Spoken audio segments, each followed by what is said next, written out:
بسم اللہ الرحمن الرحیم۔ میں نے کہا اتنے لوگ اس مجمع میں ہیں، کوئی شیعہ، کوئی سنی، کوئی داڑھی، کوئی بغیر داڑھی، کوئی کس کو کون سے کپڑے، کسی کا کون سا اولیاء، کیوں؟ کیونکہ تم وہی ہو جو تمہارے ذہن میں ہے، اس کے علاوہ تیری حقیقت ہے ہی نہیں۔ کمپیوٹر میں مختلف سافٹ ویئر ڈالتے ہو نا، موبائل لیتے ہو اینڈرائڈ، کوئی ایپل کا، مختلف سسٹم ہوتے ہیں موبائل میں۔ اب بھی ہو سکتا ہے کہ ایپل کے موبائل میں اینڈرائڈ کا سافٹ ویئر چلے، نہیں چلے گا، کیونکہ اس کا جو ہارڈ ویئر ہے وہ بلٹن ہے اپنے سافٹ ویئر پر۔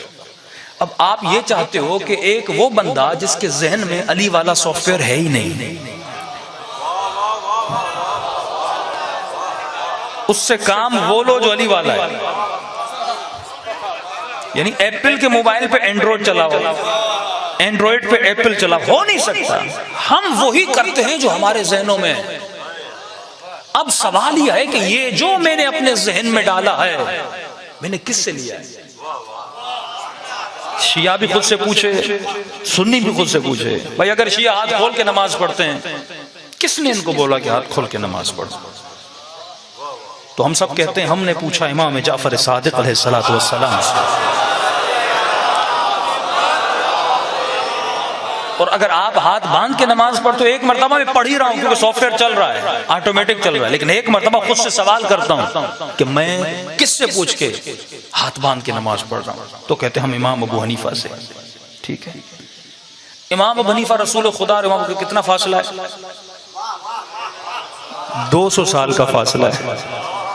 اگر کوئی کہے کہ عارف قاضی مجلس کیسے پڑھتے ہیں تو دو طریقے ہیں، یا میری ویڈیو دیکھو یا مجلس میں آ کے مجھے سنو، یا کسی ایسے سے پوچھو جس نے مجھے دیکھا ہو۔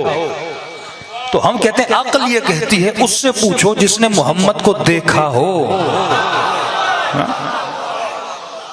اور ہمارے اماموں کے نام اور ہیں، لقب اور ہیں۔ نام جعفر ہے، لقب صادق ہے۔ لقب اماموں نے خود کو نہیں دیا، لوگوں نے دیا۔ جیسے نام علی ہے، لقب ملا زین العابدین، عبادت کرنے والوں کی زینت۔ نام حسن ہے، لقب بنا سخی، کیونکہ سخاوت میں بہت زیادہ آگے تھے۔ تو میں نے کسی اپنے دوست کو کہا، میں نے کہا جب رمضان کے روزے آتے ہیں تو ٹی وی پہ لکھا ہوتا ہے یہ ٹائم ہے فقہ جعفریہ کا، یہ ٹائم ہے مثلا فقہ حنفیہ کا، 5:30 5:15۔ میں نے کہا کون جعفر؟ کہ یہ ٹائم ہے جعفر الصادق کا، وہ جعفر جو صادق ہے، سچا ہے۔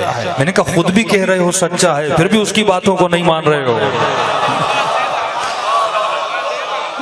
انسان واللہ اگر سوچے انسان کو ہدایت مل جائے، تو آپ وہی ہیں جو آپ کے ذہنوں میں ہے۔ نہ سنی کا قصور ہے، نہ شیعہ کا قصور ہے، جو ہمارے ذہنوں میں ڈالا گیا ویسے ہم بنتے گئے۔ اب سوال یہ جو میں نے اپنے ذہنوں میں ڈالا ہے وہ صحیح ہے یا غلط ہے؟ تو سوال یہ ہے کہ میں اپنے ذہنوں میں انفارمیشن کہاں سے لوں؟ معلومات جو ذہنوں میں ڈالوں، کون سی بک پڑھوں، کون سی کتاب پڑھوں، کس سے علم لوں تاکہ میرا ذہن معرفت خدا سے سرشار ہو جائے؟ تو ہر مسلمان کہتا ہے علم اگر لینا ہے تو محمد مصطفیٰ سے لینا ہے، علم اگر لینا ہے تو رسول خدا سے، کیونکہ رسول کا علم وحی الہی سے مرتبط ہے۔ یہ واحد وہ ذات ہے جو کہے وہ سچ ہے، جس کی کہی ہوئی باتوں میں ذرہ برابر شک کی گنجائش نہیں ہے۔ تو میں نے کہا مسلمان اگر نبی چلا جائے تو پھر کس سے علم لیں؟ تو نبی خود راستہ بتا کر گئے کہ انا مدینۃ العلم وعلی بابھا، میں شہر علم ہوں اور علی اس کا دروازہ ہے۔ صلوات پڑھے محمد و آل محمد۔